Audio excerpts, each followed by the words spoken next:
I want to bring in Dr. Frita, who is with us.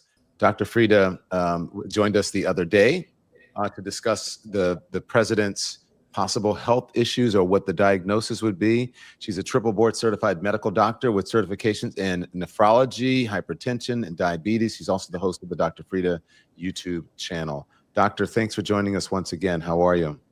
Doing well, not real happy about all of the headlines. Oh my gosh. Yes, I know. None of us. So I want to get into this and discuss what's happening at the CDC. I'll read a little bit of the headlines, doctor, and then I'll bring you in to get your response. But the Centers for Disease Control Prevention leadership was in stunning disarray. It happened last night after the Trump administration fired the agency's director hours after she refused to resign under pressure. The director is Susan Monarez. Said that she was resisting being ousted by the nation's top health official, Robert Kennedy Jr., for political reasons after about a month in office. Quote, when the CDC director, Susan Monarez, refused to rubber stamp unscientific, reckless directives and fire dedicated health experts, she chose protecting the public over serving a political agenda. For that, she has been targeted. That's what her lawyers said. Mark Zaid and Abby Lowell. Says Dr. Monarez has neither resigned nor received notification from the White House that she has been fired. And as a person of integrity and devoted to science, she will not resign, added the attorneys who did not reply to the request for comment. So that's obvious. I think that's an older report because they did say that she was fired. I think the White House said that. Caroline Levitt responded to it in a press conference. Here she is. Caroline, thank you so much. First, on the firing of the CDC director, Sure. Who will replace her? And then also, overnight, the White House said that she did not align with the president's agenda.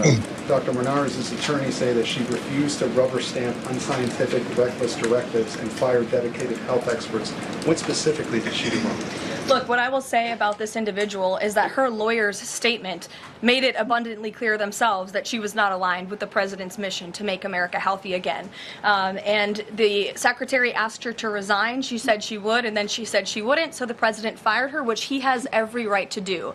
It was President Trump who was overwhelmingly reelected on November 5th. This woman has never received a vote in her life, and the president has the authority to fire those who are not aligned with his mission. A new replacement will be announced by either the president or the secretary very soon, and the president and Secretary Kennedy are committed to restoring trust and transparency and credibility to the CDC by ensuring their leadership and their decisions are more public-facing, more accountable, strengthening our public health system, and restoring it to its core mission of protecting Americans from communicable diseases, investing in innovation to prevent, detect, and respond to future threats. That's the mission of the CDC, and we're going to make sure that folks that are in positions of leadership there are aligned with that mission. Dr. Frita, I saw you shaking your head when she said, make America healthy again. What do you think? Don, my blood is just boiling. RFK Jr. showed us exactly who he was before he ever was placed at the head of the HHS. Throughout that Senate hearing, Senator Brooks, for example, just went back and documented all of his decades of misinformation.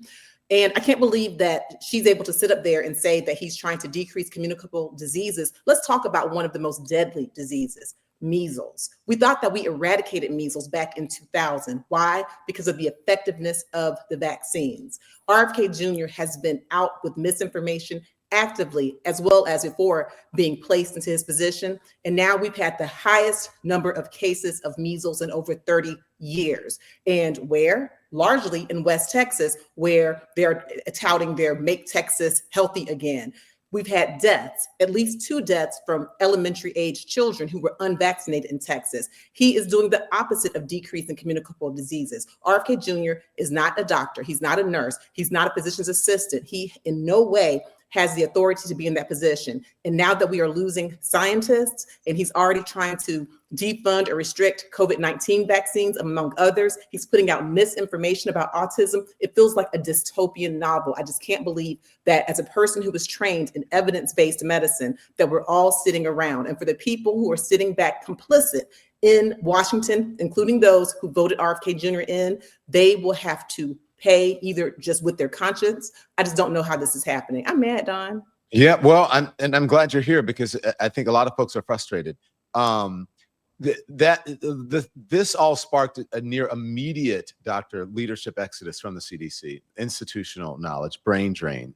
And the CDC is charged with safekeeping the public health of more than 300 million people in the United States. At least 4 top officials announced their resignations. What does that mean for the health of this country, for keeping records about health, for getting accurate information about health, and for people who are looking out on our behalf, for our best interests?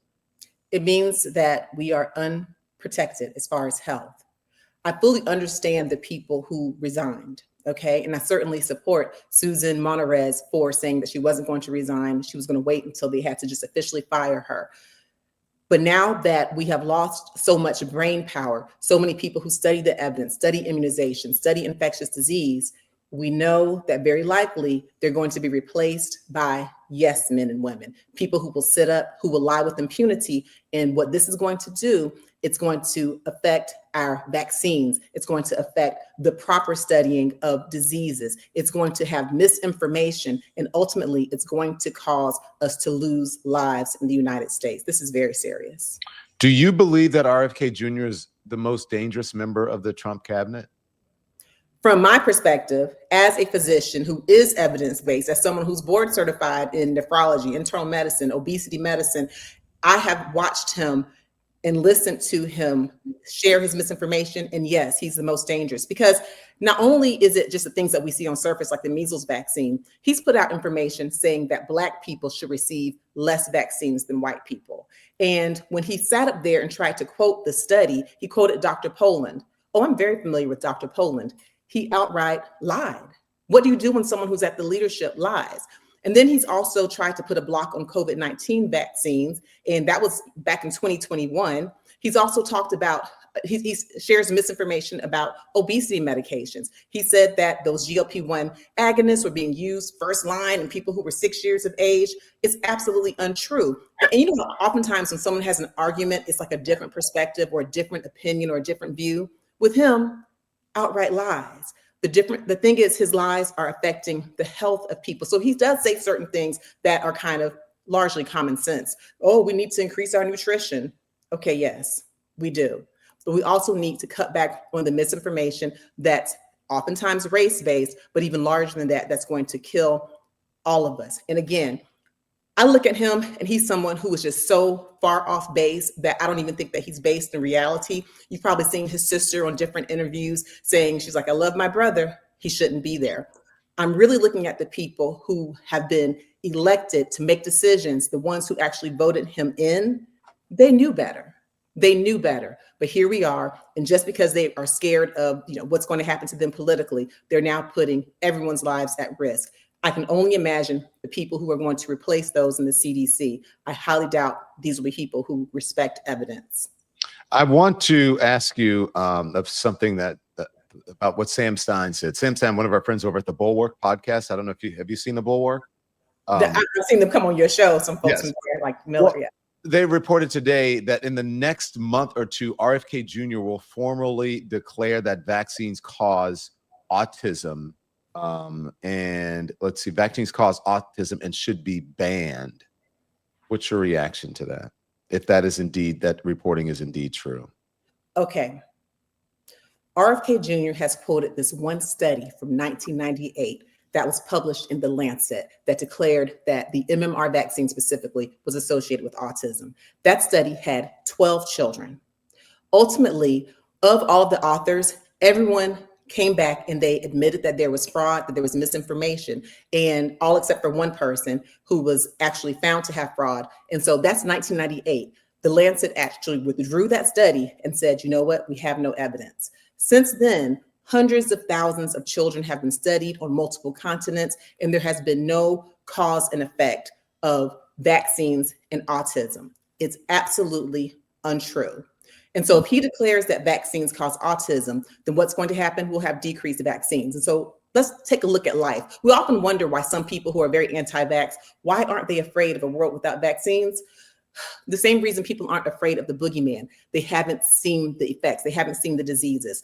Life before the measles vaccine, almost every child got the measles, okay? And they not only could they die from the measles, but they could get encephalitis, vision loss, blindness, polio. Before the polio vaccine, and I talked to my parents who were in their 70s, it was very common to have people who were paralyzed or who died from polio. Smallpox used to kill almost 80% of the kids it infected. So we sit here in this world, oh yeah, let's get rid of vaccines. But people don't know what the world was before vaccines. And as long as we have people who are whitewashing history and not sharing the facts, then they won't know until it hits home. He must be stopped. And should not be a right or a left thing. It should be bipartisan. Let's look at the evidence. Let's look at facts. We can argue about other things, that can be bipartisan. But when it comes to the lives of people in this country, everyone needs to wake up. Dr. Frita, the host of the Dr. Frita Show, and also the author of Under Pressure, I see behind you. Oh, yes. On the shelf. Doctor, do you have a minute to take some questions from some of our viewers? I do, and I also want to share, I'm also on @truthtalks-live with Teray, with Dr. Bryant, where it's like the TMZ of the culture, where we really get into all of the truth from medicine and Teray, he ain't nobody. Oh, listen, I love him. I'm kidding. They get to the business on that show @Truth Talks. He has to fight for his life. It's so good. I want to come on as a guest. I'd love to have me on. Yeah, absolutely. I know Jody, right? Yes, she's wonderful. @Truth Talks-live is 8 p.m. Eastern Standard Time. At 8 p.m. Eastern Standard Time weekdays. And you know what? I'll be honest. It's hard when you're a man. All the ladies give you a hard time, so you have to be ready. Have your boxing gloves on when you come down. I'm ready. I just understand that Jennifer Griffin has her hand up. Did you want to ask Dr. Frita some questions about what's happening at the CDC or whatever, as long as it's in the news and relevant? Okay, go on. Who's? Hi, Doc. I'm Dr. Jennifer Griffin, OBGYN. Awesome. I just wanted to see what your thoughts are. I think that our societies need to take a more aggressive stand than they're taking now. For example, I haven't seen where AMA is coming out and doing anything really forceful, to contradict what this man is saying. I know ACOG, our society, has come out and said, okay, vaccines are safe. We should give vaccines during pregnancy, et cetera, et cetera. But what do you think about other societies like the nephrology and the bariatric surgeons and everybody coming out and saying this is all ridiculous? I think we absolutely need to have a united front. So American Academy of Pediatrics, American Society of Nephrology. I think that the societies kind of quietly and within their own guidelines, within what they're sharing with patients, have very quietly been saying what is true. But now that this has come out and is so dangerous, then I believe that there should be unity among the societies on the certain basics, like vaccines save lives. So I absolutely agree. There needs to be some type of a conference where everyone comes together. And I believe that people, when they have a choice, do I support someone who's not a scientist, not a doctor, not a nurse at all? Or do I support people who have dedicated their lives and decades to studying evidence-based medicine? So, hey, Dr. Griffin, maybe you should lead up this cause. Yeah, like one big summit, because we all agree. It's common sense to physicians. Like, it's almost laughable if it weren't so dangerous, right? The misinformation. Yeah. Katie, Eric, did you have your hand up? Yeah. Hi, Doc. Thanks for being here. So I have a 3-year-old, and she was a NICU baby. When she was born, she was on an ECMO machine for the first week of her life. How is this craziness with what they're trying to do with vaccines going to affect, young kids that, she's on a vaccine schedule and she's been on one since she's been born. And, thankfully, since she left the NICU, we have no problems, but I'm just worried that, she's had all of her vaccines that she's needed, but is it going to affect her as she gets older? Well, first of all, I am so happy that it seems like she's doing better. Mom to NICU. Oh, yeah. I had 2 NICU babies, each 1 pound 11 ounces, 1 pound 13 ounces. And so I understand the struggle of that. But the short answer is, as long as she's on her vaccine schedule and as long as you make the choice, as long as the vaccines are available to us, that's what's in question. As long as they're available to us and you can make the choice, then she should be fine. But you bring up an excellent point, because The vaccine schedule for many vaccines, such as the measles vaccine, you don't get your first measles vaccine until you're 1 year old. So what happens? You get your protection from herd immunity from everyone around you. Right. And we know that as long as 95% of the people in a community are vaccinated, then everyone is safe. Once that number drops, then NICU babies, people who are less than 1 year old, people who are immunocompromised, people who are allergic to vaccines, well, now everyone's vulnerable. And so our children, especially children less than 1 year old, less than 6 months in the NICU, will be vulnerable while less and less people have the vaccine. And I can tell you, as far as the measles vaccine, we've had a drop from 95% of the community being vaccinated to 92% from 2019 to 2023. So we're already seeing it. And in Texas, West Texas, where there were the most outbreaks, 82% is the rate of vaccines. And so for NICU moms, kids who are young, this is very real and it definitely can affect them. Okay, Sam, I And know. also one more thing, some immunity is passed through the placenta to the fetus. Absolutely. So if the mother is Mhm. not immunized, it also affects the fetus for the next 6 months of its life. It has some immunity from the mother. Absolutely. And so Dr. Am I wrong, Doc? You are right on, and you know it, because that's when we start having our babies who That's are what you do, Doc. That's what she does. But and for me, so I did my internal medicine pediatrics residency at Georgetown. And when you have moms, it used to be when they came in from lower income countries, you had moms who were unvaccinated, and we would see babies born with infections that were passed on, just like you said, and they could be born with blindness, they could be born with deafness, they could be just not make it. And so it's bigger than just the adults. You're right. It gets into the maternals passing on diseases to children. But when the moms are vaccinated, then they can pass on antibodies, or even through breastfeeding. Through breastfeeding, they can protect their children from the antibodies from the mom's bodies. It just goes full circle. It's a domino effect of what will happen if this misinformation is not stopped. Okay, stand by. Everyone's going to get a chance, but quick questions, all right? And then I'm going to try to get everyone in. I said I wanted to get Sky Blues in because Sky Blues works at the CDC. We're talking about what happened at the CDC. Do you have any questions or something you want to say to the doctor? I don't have any questions, but I do want everyone to know, and anything I say is my opinion, of course, but in the public health area, our public health partners like the American Public Health Association, big cities, they are coming out and they're speaking out about the importance of what's happening and how what's happening at CDC is impacting state and local public health.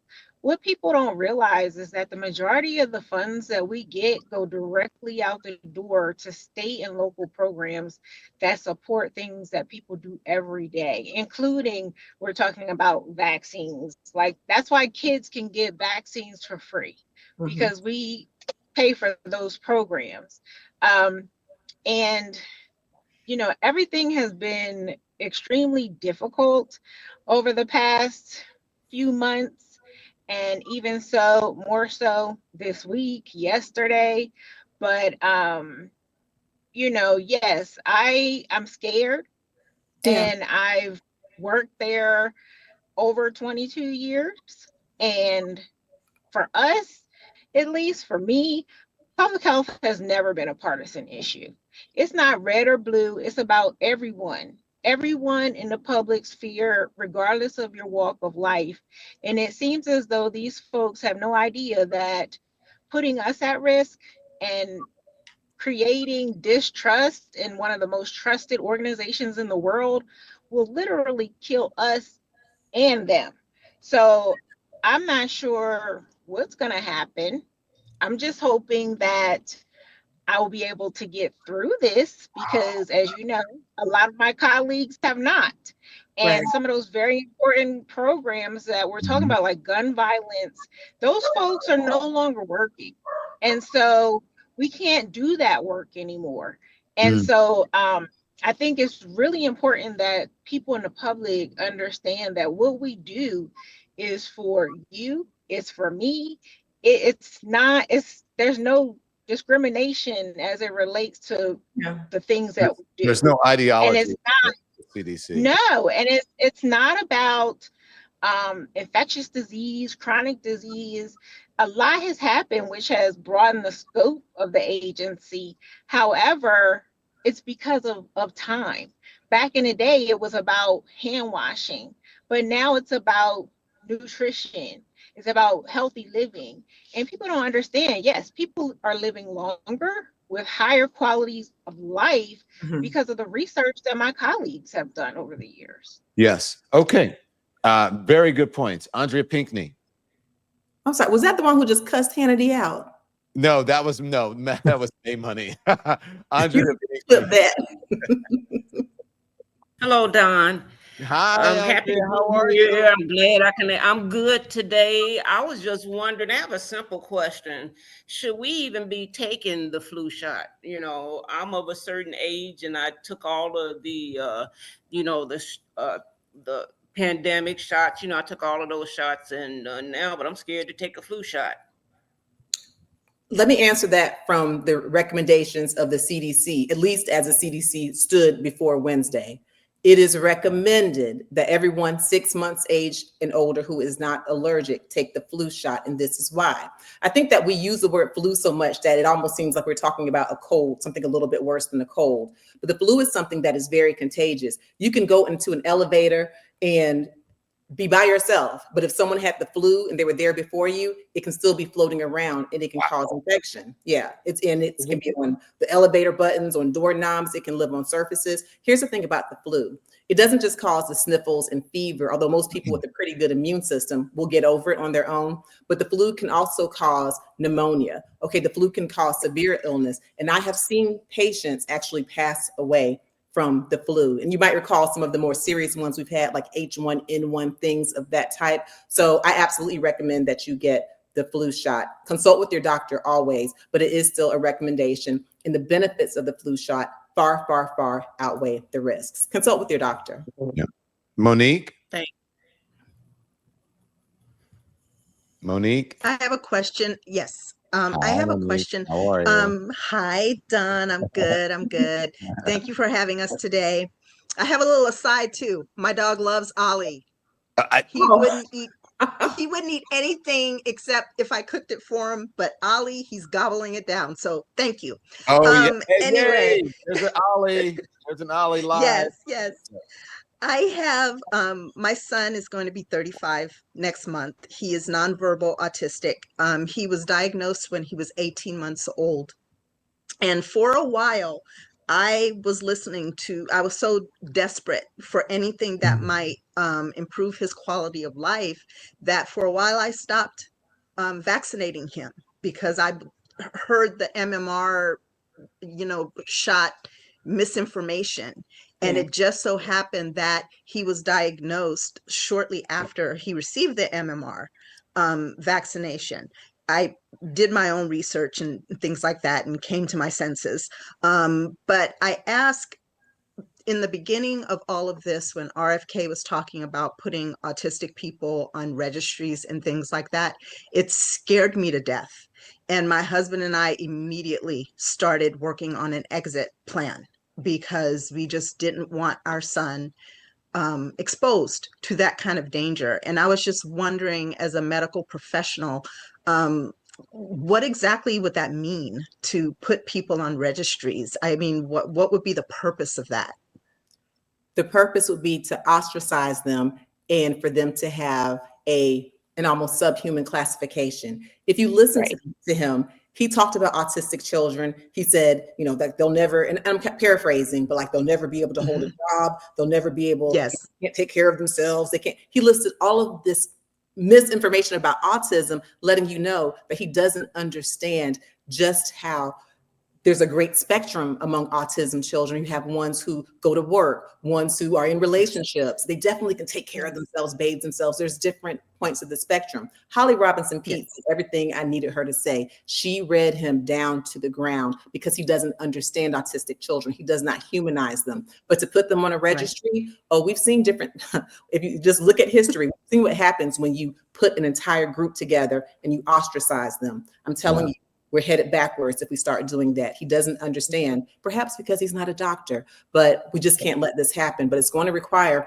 that instead of folks being complicit, trying to make sure they get their seats and head back to White House at all costs, we need to at some point come together. What is the breaking point? Wendy? Hey Don, how are you? I'm great. How you doing? I'm good. I don't really have a question. I just want to make a statement that, we have to advocate for our own health, especially with our doctors nowadays, because if they're listening to him and not offering us the medical care that we need, and people aren't speaking up, we're going to get sick. Mhm. We have to advocate for our own health. And I mean, really advocate. Yeah. Willette? Is Willette there? Oh, hi. Hi, you Hello, have a everyone. Oh, well, yeah. I never had the flu shot, and I'm scared to get it, but I've never had the flu either. Okay. So, Well, you're one of should the I best. go get the shot? You should consult with your doctor. Mm, It's an individual decision. I'll say, fortunately, mm. because so many people do get the flu shot, in a sense, we tend to have a bit of herd immunity. And I especially, though it's recommended that people ages 6 months of age and up get it, people who are pregnant, people who are elderly, people who are immunocompromised on chemotherapy, those are the ones who are the most Asthma, vulnerable. What'd you say? asthma. Asthma. So yes, because you can get a flu related pneumonia. And so I certainly get the flu shot, but of course I'm in the hospital all the time and I don't want to make my patients sick, dialysis patients sick. I have parents, ooh, if they're listening, if I call them elderly, they're gonna cuss me out, but I got you. they're elderly though. Yeah. So, Okay. so I definitely get it. It is an individual decision. The recommendation is that you get it, but I always tell people consult with your doctor. But it's a safe vaccine. Benefits outweigh risk. Is that Anitra? Has her hand up? Thank Yeah, you. Go ahead, I am Anitra. an RN, so I'm on the other end of it. I'm at the bedside, and I'm seeing a lot of discontentment with the system. People asking about the vaccines. They're asking, well, did the Trump administration put something in it? And right now, I'm like, well, that's not something they would do probably, but I'm saying this was done before he even came into office. So the vaccine that's out now is not from them. But I see a lot of people worried about that, and of course the CDC and everything. And so it kind of comes a conundrum because I know how I was taught and trained, but things are changing and I travel. So depending on the facility I'm at, the culture changes, and it's very interesting to watch how everybody's adapting. Yeah, one thing I say, because I see that same thing with patients and they're saying, oh, who's getting it or something in it. I say, don't listen to what people say, look at what they do. Trump, for example, Exactly. everybody's saying, oh, no COVID, oh, no COVID vaccine. But who got the COVID vaccine? Trump did. And according to RFK Jr.'s own niece, he and all his kids have been vaccinated. I don't know if they have the COVID vaccines, but I know that they got, according to her, the standard vaccines. And here, like in the Atlanta area, when the whole program was going on, making sure that the COVID vaccine was in underserved areas, and I'm talking about in the real neighborhoods. Let me tell you who was in line. Folks from Buckhead, folks from high income neighborhoods were in the lines. So I tell my patients, don't listen to what people say, people who are in power, who are people privileged. You watch what they do. And so, yeah, it's really tough though to combat misinformation. It's an ongoing battle. Dr. Frita, thank you so much. Thanks everyone for watching. Your support means the world to us. So make sure you hit the like button and you subscribe to our channel to make sure that you never ever miss a video. We're live every day, 10 a.m. Eastern time. We drop even more content at 2 p.m. Eastern and 5 p.m. Eastern. And if you want more Don Lemon Show content, we'd love for you to become a member of the Lemon community, where you will receive access to special community posts. You'll get exclusive content and members only live shows. So head over to our channel page or click the join button on this video. Again, thank you for watching. We appreciate your love and your support, and we will see you next time.